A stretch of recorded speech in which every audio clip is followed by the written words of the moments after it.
It was written during a time when there was just muskets. Well, of course, it was written though still for the arms of the times. There was no AR-15s back then, right? But there were cannons, there were other things. But it was the right to bear arms, and it shouldn't be infringed upon. And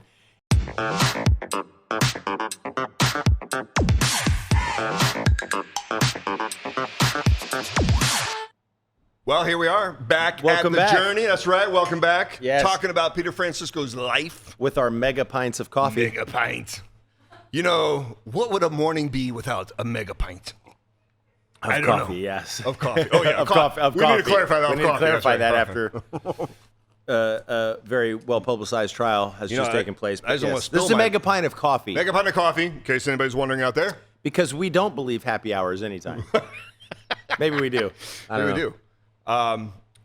Well, here we are, talking more about Peter Francisco. And so, you know, as you unravel Peter Francisco's life, it is just, you cannot look at his life and, think that it was just all happenstance, all coincidence. There's just no way. Well, I mean, obviously, we just talked about Azores, where he's from. Right. But now, so then we get talking about the next part of his life, and he's washing up on shore in Virginia. Right. Well, I mean, we're talking about, here's what I love about secular scientists, historians, whatever.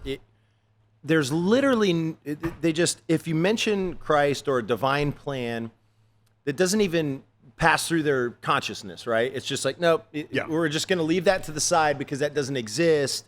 There's got to be an explanation other than that, right? But here we have this kid, like you said, from the Azores. What is that, 900 some miles off the coast of Portugal? Which is like more like 1,300 miles off the coast of the U.S. Right, so smack dab in the middle of the Atlantic Ocean. Right. He gets kidnapped, washes up on shore because the boat that he ends up on, it ends up in a massive storm, kind of falls apart, which in and of it, he survives, right? Which is crazy enough as a 5-year-old. And I'll say, having spoken at over 100 different places about Peter Francisco through the years, after book signings and all that, the number one question that people always ask, they always were asking about why was he kidnapped? That was always the question, right? And the fact of the matter is, nobody really knows. So when I produced the television documentary with the History Channel, I mean, I had some people speculate about it, but it's all speculation. Like, nobody really knows. There's no plausible reason. All we do know is the next thing you know in history is we find him on the shore in Virginia. Right. Not Brazil. Not Brazil. Not up in Maine. Not down in Florida. Greenland. I mean, think of a million different places on the planet that he could have, quote, washed up on. That's right. But Virginia. And he ends up in Virginia, which is that moment in time. And in that moment in time, which is even more peculiar because that specific moment in time, there's this hotbed of brewing, obviously years later, but there was going to be this hotbed brewing of tyranny versus freedom. Yeah. Right? Do we stay loyal to the King of England? Right. Or do we take up arms and fight? Right. And that wasn't even happening just a couple 100 miles downshore in Florida or up in Maine. Like, right. that was kind of, it was all right there. It was all right there. Right. And what's fascinating about that moment, I mean, obviously you had the Boston Massacre, right? So you had that happening in the, before 1776. So you had those things happen. You and I've been there, that there's a big circle. If you've been to Boston, there's a huge circle in the streets there. And this is where the Boston Massacre happened. And of course, John Adams, our second president, he ends up being the attorney to defend in that whole case. So anyway, so we have some of that hotbed going on up in New England, but truthfully in Virginia, in Peter Francisco's lifetime there, that's where it really culminated. Yes. I mean, we had the tea being thrown overboard and all those different things, right? But it all culminated because the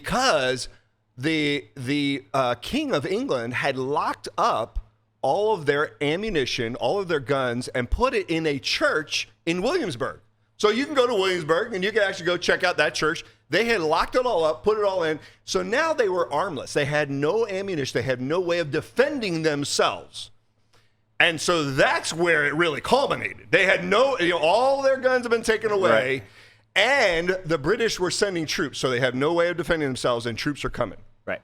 So what you see in Peter Francisco's life is here he is at that famous moment in time at the Second Virginia Convention, 1775, where there is a debate. And it was, a lot of people think it was like a short little afternoon debate. No, this was like heated debate. Right. Yeah, several days. Do we just comply with the King of England and roll over? Or do we need to take up arms and fight? Well, and of course, then the debate is like, well, all of our guns have been locked up. Like, right. We are sitting ducks here, You know, which is crazy.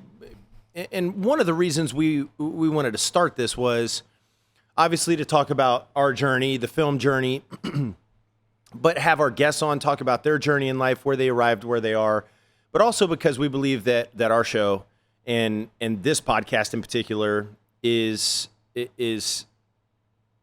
a very controversial, also pertinent time in our history, where right now we're facing 2A suppression again, right? And I'm a Second Amendment believer, and I'll straight up say that I'm pro 2A. And the thing is you talk about, well, there was no AR-15s. It was written during a time when there was just muskets. Well, of course, it was written though still for the arms of the times. There was no AR-15s back then, right? But there were cannons, there were other things. But it was the right to bear arms, and it shouldn't be infringed upon. And the reason for that is, like you just said, tyranny abroad and from within. And from within. The people should have the right to defend themselves. So what is crazy is that all of those guns were locked up there. This was becoming a massive issue, and you had a group of people saying, no, we've broken free from that. We want our freedom here. To do what we want to do. Mm-hmm. And so here, I just read an interesting fact, and I hope I get this right. If not, we'll maybe fact check it. Yeah, we'll fact check it ourselves, maybe on another show. So, and again, I love our American history, and man, we have done some things wonderful, and we have done some things that have not been great as our country has grown. Yeah. Right, but we are still and always have been one of the most benevolent countries in the world. Yeah.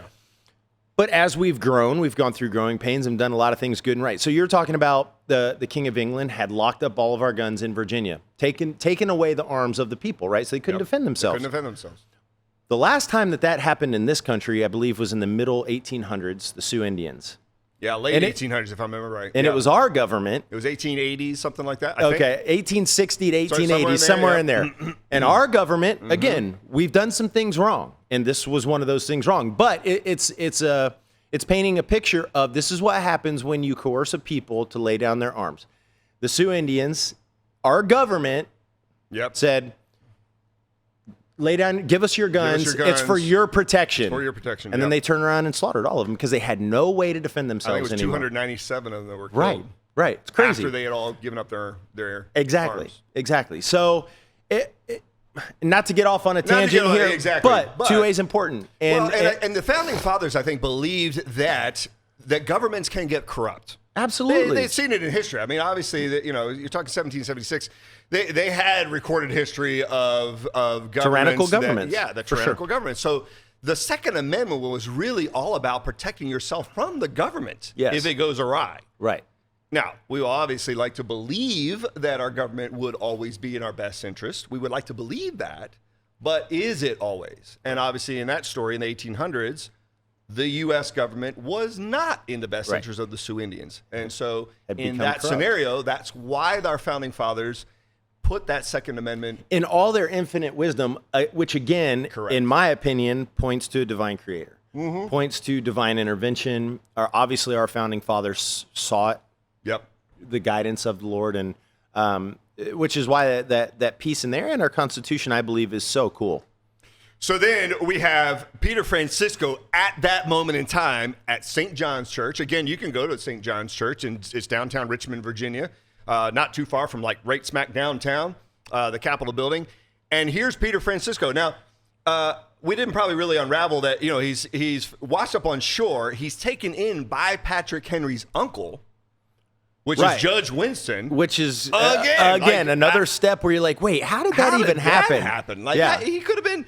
So, I mean. So he washes up on shore, in Virginia. And then gets taken in by one of the wealthiest, most prominent people in Virginia, Judge Winston, who not adopted, but took him and several others, but just so happened to be the uncle of Patrick Henry. And of course, Patrick Henry, our history books are full of that story. I think a lot of Americans know that story because at that Second Virginia Convention in 1775, he says that famous line of "Give me liberty or give me death," and he's talking about all of our guns being locked up in Williamsburg. Back then, that was like maybe Williamsburg to Richmond was a couple of hour horse ride away. And he's like, "Listen, everything's being locked up, and I don't know about you, but give me liberty or give me death." Right.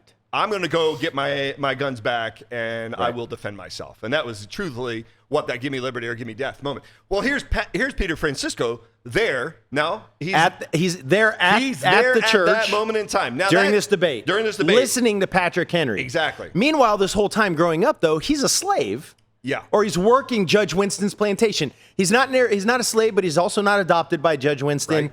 He's not black. He's not white. He's something in between. Yep. So he's been working as a slave.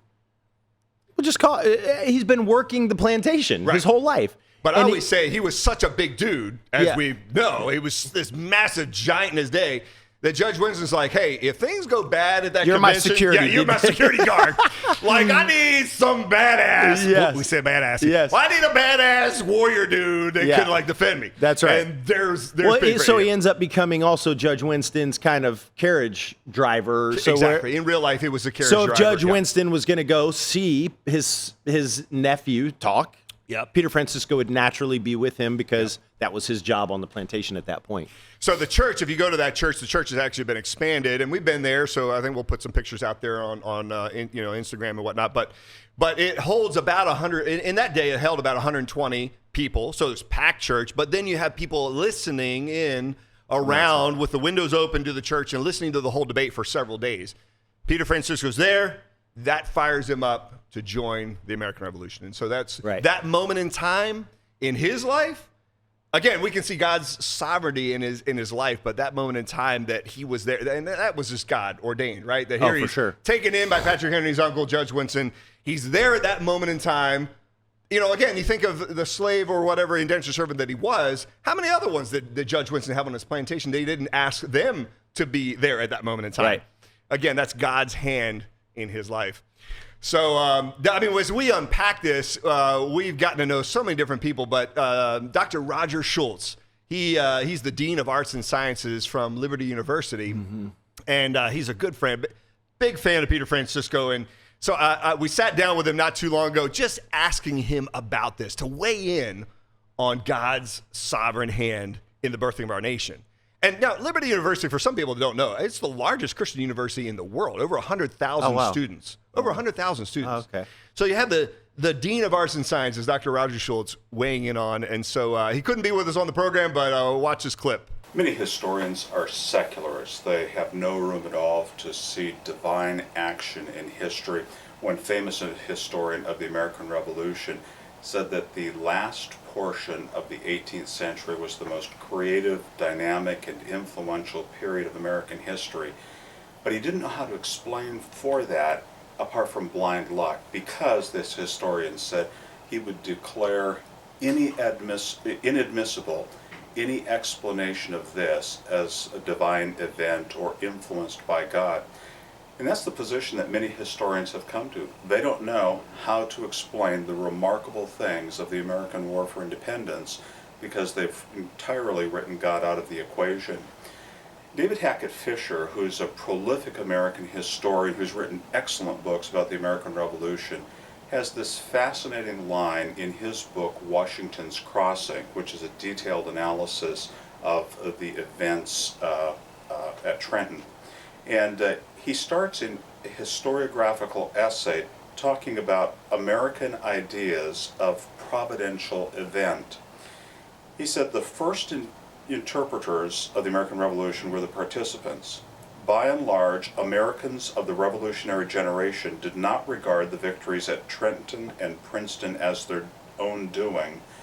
Most were people of deep religious faith, more so than we remember them. They perceive these events to be God's work and evidence of a divine design for the world. Whereas most Americans tend to have a secularist view of things, that was not true of the revolutionary generation. As they looked at the remarkable events of American history in the 1770s and 80s, they saw the hand of God behind events and behind the lives of individuals. Even though we don't know all the things that the Lord is up to, and it's difficult to explain what all of his purposes might be, we can be confident that the Lord is at work. Our days are written in his book. He oversees the design of nations and the destinies of peoples and nations. We know that he's involved in our lives. There's great encouragement for believers in knowing that God works all things together for good for his people, even during difficult times, even during times of blessing. But there's great encouragement to know that we're not alone in this universe, that there's a God who oversees our destinies and guides us through life. And I think there's great encouragement to know that for this young child, Peter Francisco, dropped on an American shore, there's the hand of God that helped direct him through his path in life.